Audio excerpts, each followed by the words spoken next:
To call an ambulance for a mere headache and vomiting is overreacting.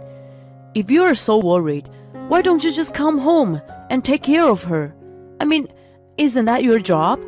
Don't rely on me. I don't have time for this. I'm leaving now. You have to take care of the rest of yourself."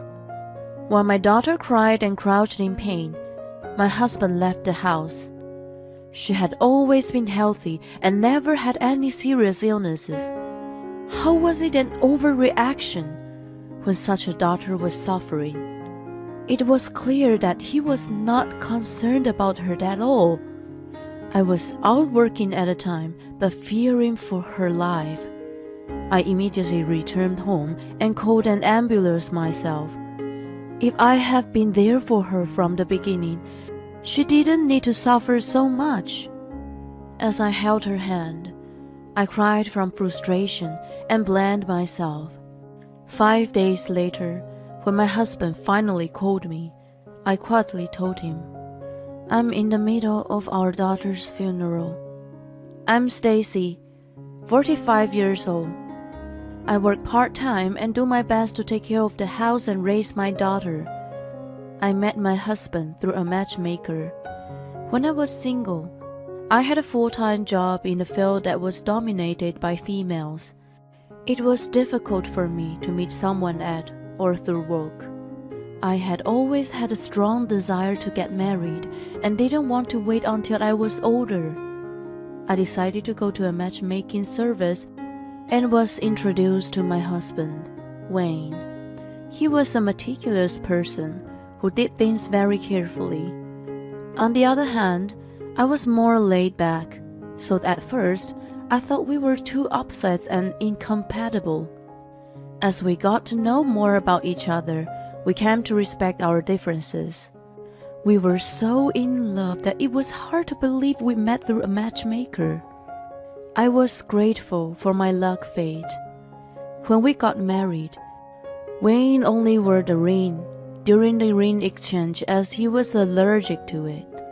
We enjoyed our honeymoon period to the fullest, and then we conceived 2 years after our marriage. A healthy baby was born, and we were overjoyed. "You did great, honey. We have a very pretty baby girl."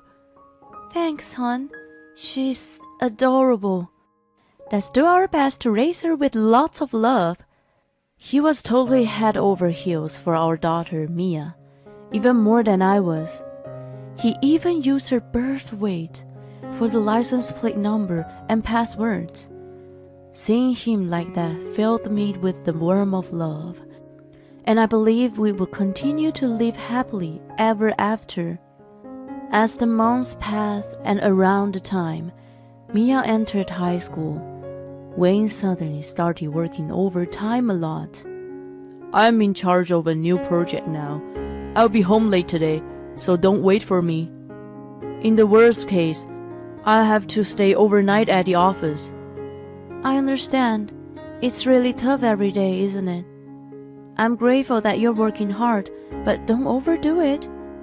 I'm sure it's okay if you come home early once in a while. Love you."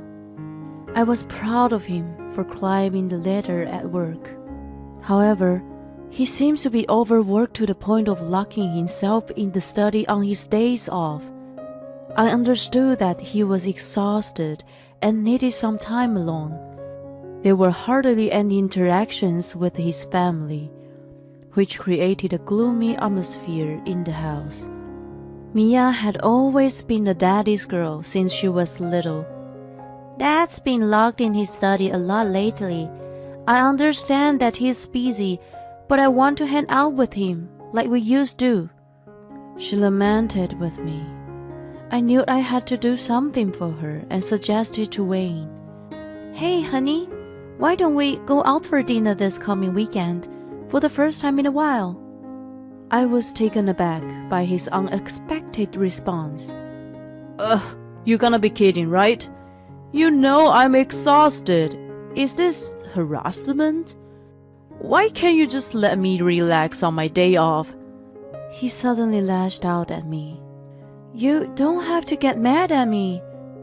It's not good for you to stay cooped up in your room all day long. Going out is a good way to refresh yourself after a hard day's work, isn't it? I try to calm him down. Leave me alone. You guys go ahead and do what you want. He was adamant in his refusal. Since then, he began to pick on me out of his frustration and sarcastically commented, I so envy your freedom. I spent more time with Mia, but she was hurt by not getting attention from her father and locked herself in her room. I felt that my family was on the verge of collapse and hoped that once this project was finished, our normal, cheerful life will return. 1 month had passed since then. I'm going on a training trip with my team for 5 days starting tomorrow. I was surprised at the suddenness of the news, and at the same time, I asked him what bothered me. Oh, that's so sudden. Besides, it's already been a month since you were assigned to your new project. Are you still doing the training? I questioned the duration. Nothing odd about the prolonged training. Keep your nose out of my business. He kicked me to the curb. I was frustrated with his grumpiness and wondered when he would be able to spend time with the three of us. The next day, he was getting ready to leave for the trip. He was still at home when I left the house for work. My daughter was off school for a substitute holiday. I thought they could spend a little time together before he left. I was hoping that they could talk about some of the things that had piled up. Right after I arrived at work, I received an unexpected text from Mia. Mom, my head hurts so bad. I feel like it's going to crack. I feel nauseous too. I can't take it anymore. She seemed to be fine when I left home, but she suddenly felt ill. I called her in a hurry, but she wasn't picking up the phone. I called Wayne for help. Are you still at home? Mia sounds like she's in a lot of pain. Can you call an ambulance right away? I had lost my grandmother to a subarachnoid hemorrhage, so I was very concerned that she was suffering from the similar symptoms. It's just a headache and vomiting. Don't you think you're overreacting? If you're so worried, why don't you come back and take care of her? I'm leaving soon, so you take care of the rest. His reaction was unbelievable. Despite his daughter's distress, he was about to leave for a trip. Wait, what the hell? How could you not help your own daughter when she is in such trouble? Is your job that important to you? I lashed out at him in a harsher tone than usual. I'm telling you, you're just making a big deal. It's raining today. She must be feeling the pressure. Anyway, if you came back, the problem would be solved. Time management is a basic rule for my job. I can't be late for something like this. He threw all the responsibility on me and put his work first. I felt no affection for Mia from him, who used to care so much about her. I hung up the phone and made my way home, praying. He had already gone, and I found Mia unconscious in the living room. The ambulance came right away and rushed her to the hospital. I called Wayne after the doctor explained to me her symptoms. He must have been busy and didn't pick up my calls. If I had been there for her, she didn't need to suffer so much. I shed tears and regretted my helplessness. 5 days later, I finally received a call from Wayne in the evening. The first thing that came out of his mouth was, "You don't have to prepare my dinner tonight." I was stunned for a moment. I had been wondering how he could come home after leaving Mia in that condition. He didn't even call to find out how she was in those 5 days, and it sounded as if nothing had ever happened. I cut to the chase and told him, "I'm in the middle of our daughter's funeral right now. I can't prepare dinner anyway. Your trip is over, right? Can you come over now? As a father, it was expected of him to attend his daughter's funeral. To my surprise, he kept indifferent. Oh, I see. Well, I won't be able to make it. You can deal with it yourself. He showed no sorrow whatsoever. I reached the boiling point and my anger exploded. I resolved to tell him everything that was on my mind when he got back home. He returned late at night. Why didn't you call an ambulance right away? Do you have any idea how much you suffered? I had been waiting for this moment and immediately started attacking him. Oh, come on. I haven't been home in a while and you don't even welcome me back. Even if I called an ambulance that day, it doesn't mean she survived, right? What's done is done. I brought you some sweets. Make yourself feel better. I was stunned by no sign of remorse from him and lost all energy to argue. He seemed to take advantage of it. Give me all the insurance money. I'm the one who has been paying for everything in regard to our daughter. You're just a part-timer with a low income, so you have no right to it. He grinned at me. How can you say such a thing right after losing our precious daughter? It's not all about work. Why don't you think about your family a little? His inhuman arrogance infuriated me. He was not intimidated by me, though.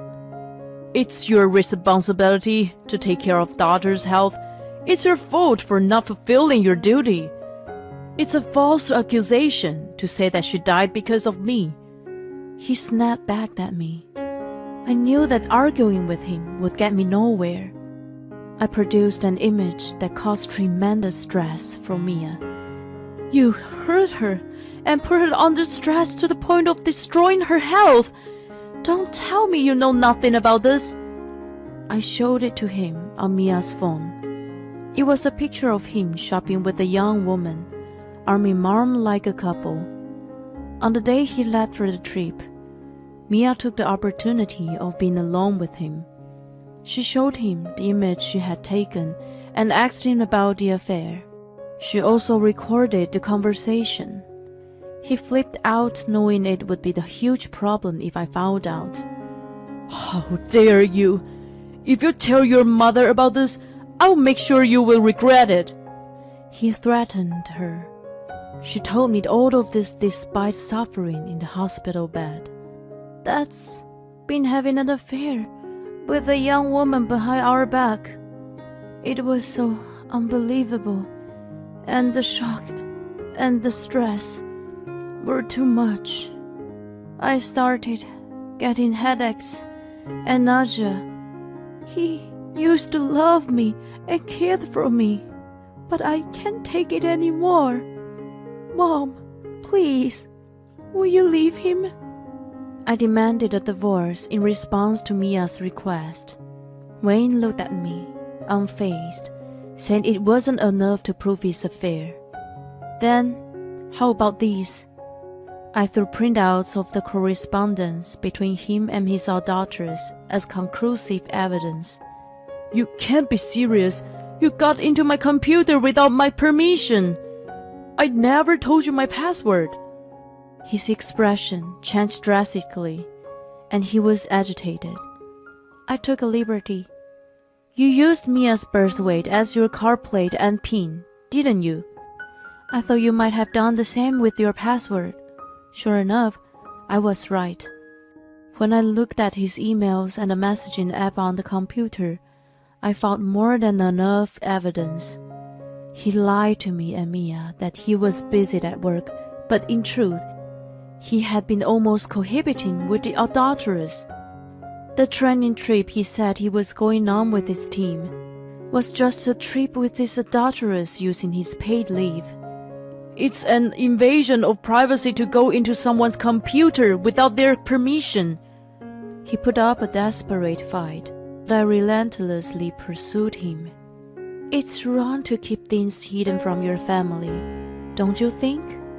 Oh, by the way, I also found a record of you unlawfully obtaining company money to pay off your girlfriend. You can't get away with it now, can you? Admit it now." He fell to his knees in a panic, as all his wrongdoings were exposed. I told him I was returning to my parents' house and left the house. A few days later, we filed for divorce. I was to have custody of Mia. I moved her to my parents' house while Wayne was away and focused on getting evidence of his infidelity at home. Before he returned from his trip, I had completed the moving process as well. By the way, I lied to him about Mia's funeral. I wanted to see him weigh between Mia and his affair. He thought that if she was gone, the affair would not be exposed, and he could secretly pay back the company with the insurance money. I realized what a scumbag he was, and I still shudder to think until this day. I gave evidence of him swindling company money to his HR, which led to his disciplinary dismissal. He was asked to refund the exact amount he had spent. He lamented that the amount was so inflated and that there was no way for him to pay in one lump sum. He was such a meticulous man that he had carefully written down the address and phone number of his adulteress on his computer. I contacted her and exposed the whole thing. It's normally a good thing to be meticulous, but in his case, it completely backfired on him. Thus, he's been dumped by his adulteress, and even his parents cut ties with him.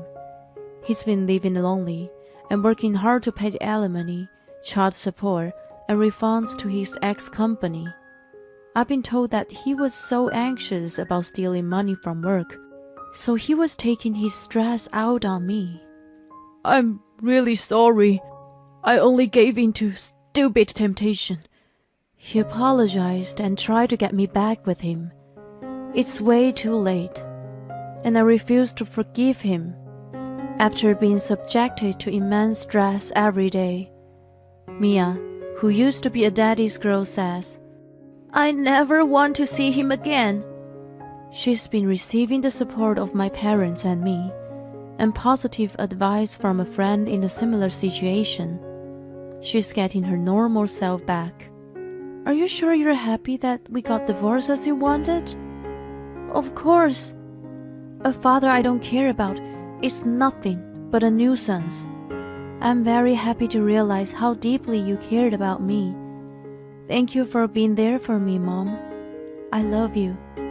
"Thank you too, for being my daughter. I love you so much."